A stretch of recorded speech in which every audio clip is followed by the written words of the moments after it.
શહેરમાં વર્ષો જૂની હોલિકા પર્વની ઉજવણી યથાવત રાખાતા ભોઈ સમાજના 130 વર્ષ જૂની પરંપરા આજે પણ યથાવત છે।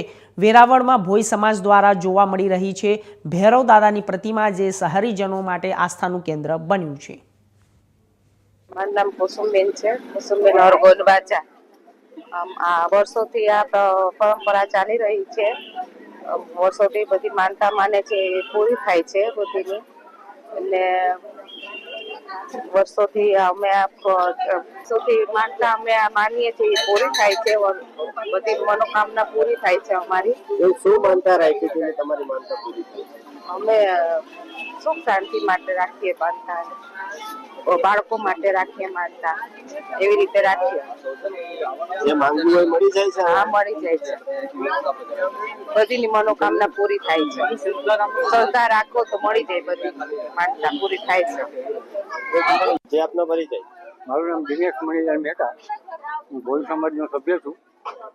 ને અમારા સમાજ દ્વારા આદિકાળથી કાળ ભૈરવની આ જગદંબા સ્વરૂપની પ્રતિમા બનાવવામાં આવે છે, માટી, વાંસ અને પથ્થરમાં।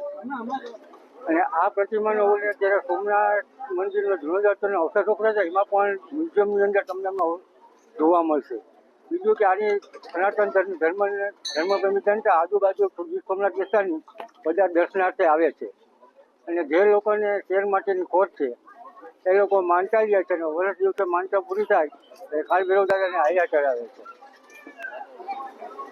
લોકોની આસ્થાનું કેન્દ્ર છે। આસ્થાનું કેન્દ્ર છે લોકોની। જે આપનો પરિચય? હું હરગોવિંદ તુલસીદાસ વાજા, વેરાવળ ભોઈ સમાજ પ્રમુખ। આપને હોળી અને ધૂળેટીના પર્વ માટે અમારા સમાજ તરફથી આપ સર્વ સનાતન ધર્મપ્રેમી જનતાઓને હાર્દિક શુભકામના પાઠવું છું।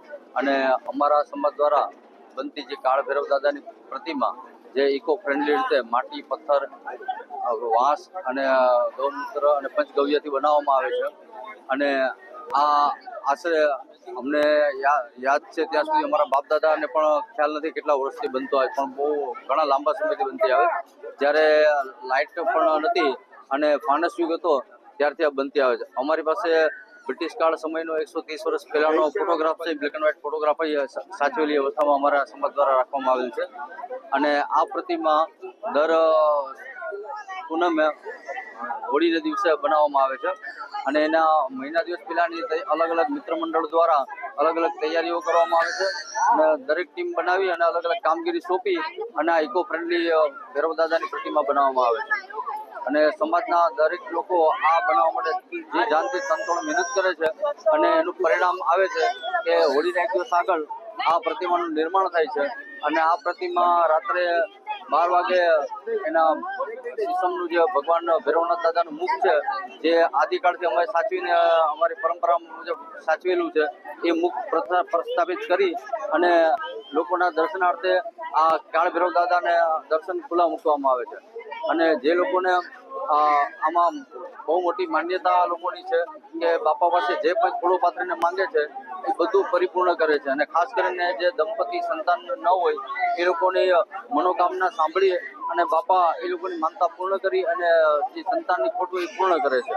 અને લોકો આસ્થા સાથે ઢોલ, નગારા, શરણાઈ, તાશ, પ્રસાદ અને ડીજે સાથે બાપાને પોતાનો માનતા પૂર્ણ કરવા અહીંયા આવે છે।